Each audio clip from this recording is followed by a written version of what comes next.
tous et bienvenue dans une nouvelle vidéo. Alors la semaine dernière j'étais partie dans des sujets complètement extérieurs à ceux dont je vous parle d'habitude, et puis cette semaine on va revenir à des sujets très terre à terre. Vous avez vu dans le titre de la vidéo, on va parler encore une fois des micro-entrepreneurs et de quels impôts vous devez payer quand vous êtes micro-entrepreneur. Alors évidemment dans cette vidéo je vais pas parler de tous les impôts, notamment les impôts fonciers ou les taxes d'habitation. Je vais parler essentiellement, enfin exclusivement, des impôts que vous payez par rapport à votre activité de micro-entrepreneur. Alors c'est pas très compliqué, les impôts il y en a 4. Il y a l'impôt sur le revenu, la CSG, la contribution sociale généralisée, la TVA dans certains cas, et la CFE, la cotisation foncière des entreprises. C'est les 4 impôts que l'on doit payer quand on est micro-entrepreneur. Alors on va les prendre un par un.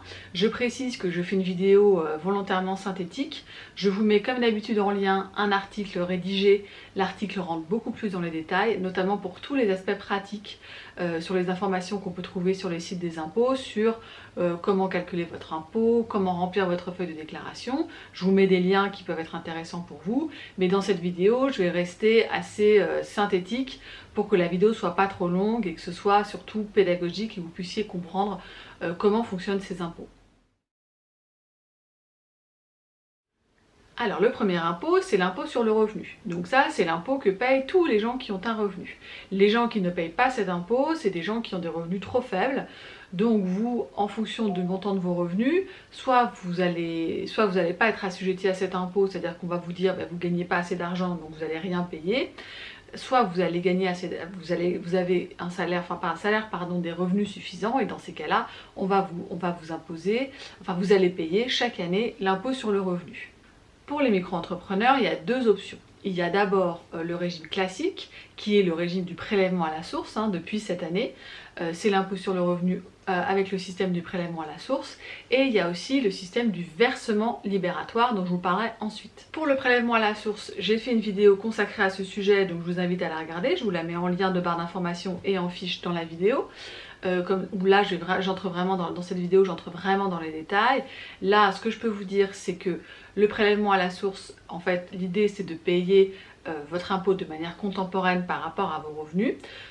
Pour les micro-entrepreneurs, comme pour tous les indépendants, c'est pas exactement le système du prélèvement à la source, c'est le système de ce qu'on appelle l'acompte contemporain, c'est-à-dire que en fonction de vos revenus, vous allez payer votre impôt de manière contemporaine. Alors, comment on calcule cet impôt ? Le principe d'être indépendant ou d'être micro-entrepreneur, c'est qu'au mois de janvier, vous ne savez pas encore combien vous aurez gagné à la fin du mois de décembre, à la différence des salariés. Donc, ce que fait le fisc, c'est qu'il se réfère à l'année précédente. Par exemple, pour calculer votre impôt sur le revenu de 2020, il va prendre en compte le dernier revenu connu, qui sera celui de 2018 que vous aurez déclaré en 2019. Donc ça, c'est le revenu de référence qui va servir pour calculer votre acompte contemporain en 2020.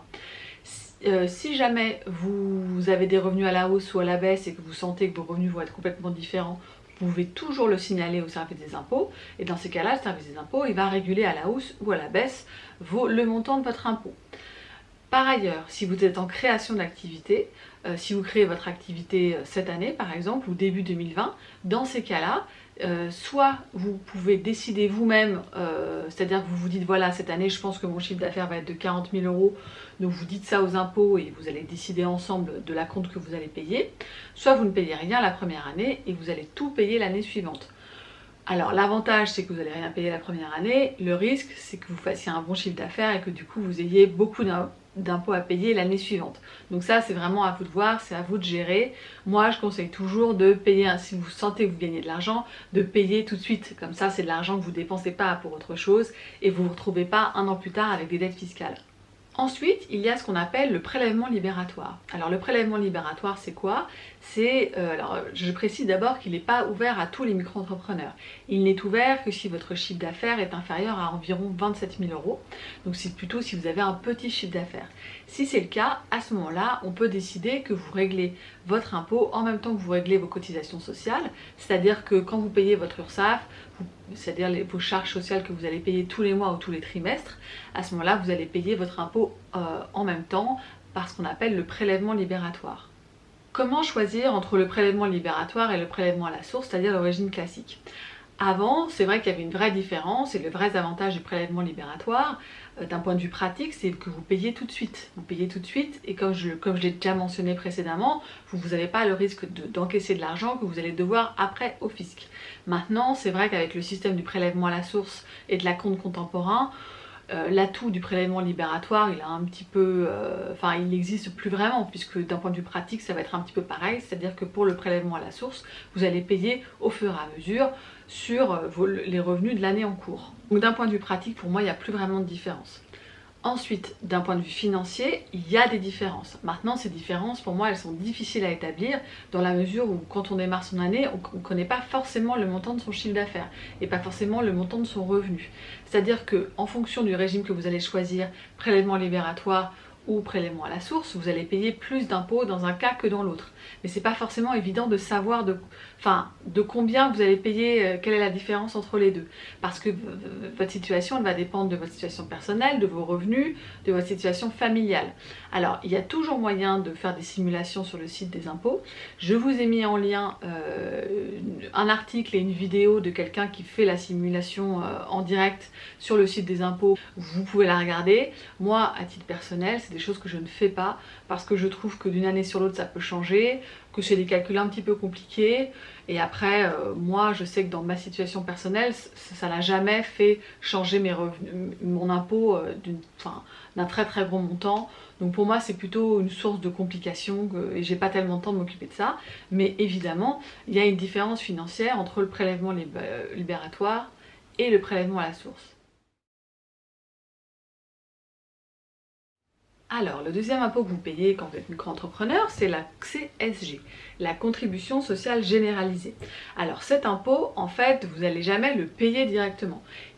C'est-à-dire qu'en fait, c'est l'URSSAF qui vous le prélève tous les mois ou tous les trimestres. L'URSSAF, elle va vous prélever des cotisations sociales. Et en même temps qu'elle prélève ces cotisations sociales, elle va vous prélever de l'argent qui est la CSG, la contribution sociale généralisée.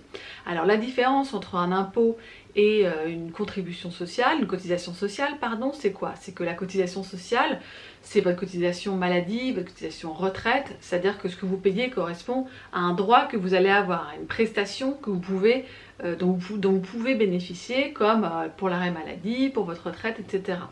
Un impôt, il n'y a pas de contrepartie. Voilà, c'est-à-dire que vous payez une charge à l'État et puis la contrepartie elle se fait de manière indirecte avec les services publics français. Mais en tout cas, c'est pas ce que vous payez qui vous donne droit à quelque chose.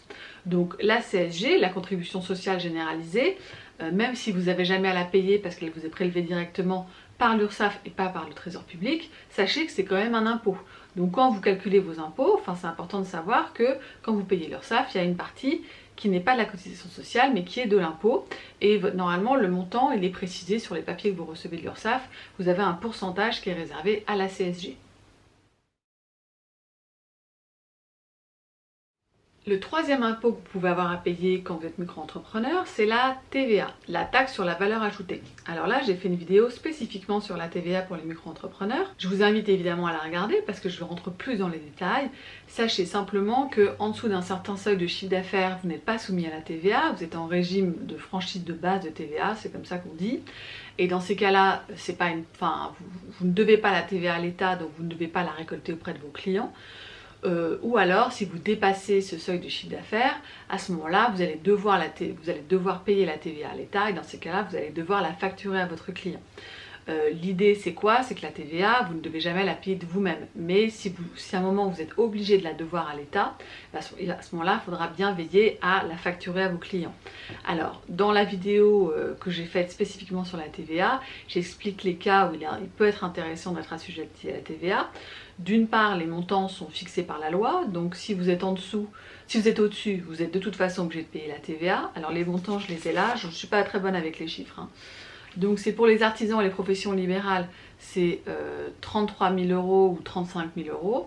Et pour les commerçants, c'est 82 000 € et seuil majoré à 91 000 €. Donc si vous êtes au-dessus de ces seuils, de toute façon, vous êtes obligé de devoir la TVA à l'État, donc vous êtes obligé de la facturer à vos clients. Le désavantage, c'est que ça va augmenter jusqu'à 20% votre prix, le prix que vous facturez à vos clients. Donc là, tout dépend qui sont vos clients. Par exemple, si vos clients sont des entreprises, c'est pas très grave parce que eux-mêmes ils sont assujettis à la TVA, donc eux-mêmes ils vont la récupérer sur leurs clients. Par contre, si vos clients sont des particuliers, c'est vrai que votre prestation, vous passez de 1000 euros à 1200 euros, donc ça fait une vraie différence. Encore une fois, je n'entre pas dans les détails dans cette vidéo. Regardez ma vidéo spécifique sur le sujet parce que la TVA c'est un petit peu compliqué.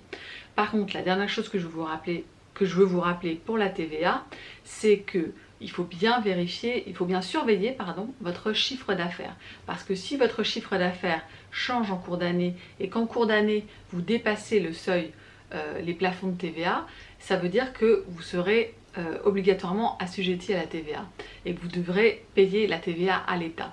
Et ça, la pire solution dans laquelle vous pouvez vous trouver, c'est de ne pas avoir facturé vos clients la TVA et de la devoir à l'État. Parce qu'à votre client, vous allez lui facturer 1000 euros, alors vous auriez dû lui facturer 1200 euros. Et ces 200 euros de TVA, qui sont 20% de TVA, l'État va vous les réclamer.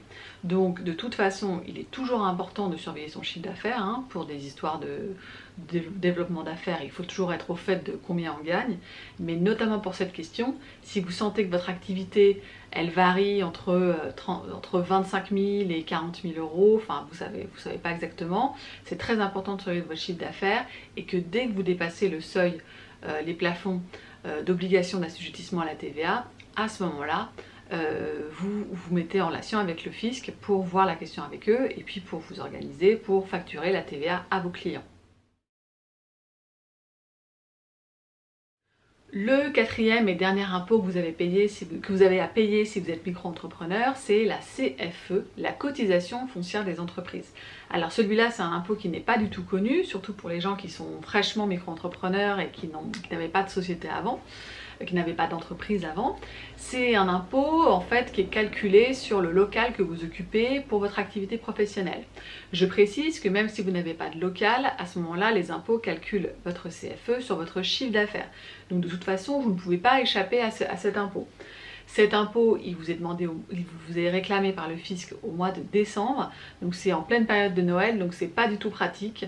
Moi je sais que c'est un impôt que j'oublie régulièrement et début décembre je recevais ma demande de cotisation de CFE qui n'était pas très élevée, mais en général ça peut faire, c'était 1500 euros je crois, ça peut être beaucoup plus évidemment, mais en tout cas sachez que cet impôt va vous être réclamé au mois de décembre. Et surtout, si c'est la première fois que vous payez la CFE, informez-vous de savoir de combien est le montant.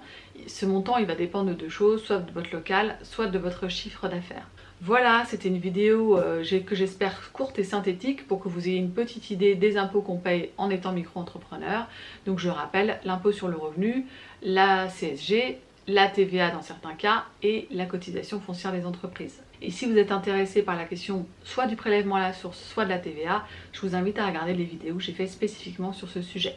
Voilà, je vous dis à la semaine prochaine, au revoir.